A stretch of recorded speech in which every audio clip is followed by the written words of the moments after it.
বৃহস্পতিবার বিকালবেলা কৈলাসহর শ্রীরামপুর ব্রিজের মধ্যে বাইসাইকেল দুর্ঘটনায় গুরুতরভাবে আহত হয় এক ব্যক্তি। জেলা হাসপাতালে চিকিৎসাধীন। দেখুন বিস্তারিত।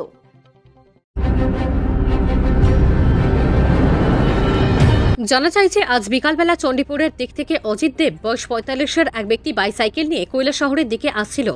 শ্রীরামপুর ব্রিজের মধ্যে আসতেই হঠাৎ করে নিয়ন্ত্রণ হারিয়ে তিনি বাইসাইকেল নিয়ে ব্রিজের উপরে পড়ে যান এবং তিনি দুর্ঘটনার কবলে পড়েন।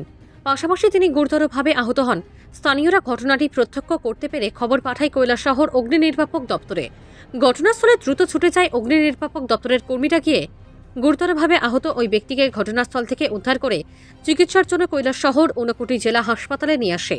বর্তমানে তিনি গুরুতরভাবে আহত অবস্থায় কৈলাসহর ঊনকোটি জেলা হাসপাতালে চিকিৎসাধীন। উক্ত ঘটনাকে কেন্দ্র করে তীব্র চাঞ্চল্য ছড়িয়ে পড়েছে গোটা এলাকায়। কৈলাসহর থেকে শুভঙ্কর দাসের রিপোর্ট, RTV ত্রিপুরা। আমরা কল পেয়ে যাই শ্রীরামপুর ব্রিজের মধ্যে যাই দিয়ে যে টাইনে সেন্সলেস হয়ে বাইসাইকেল দুর্ঘটনা। হ্যাঁ, বাইসাইকেল নাম কি তাই না?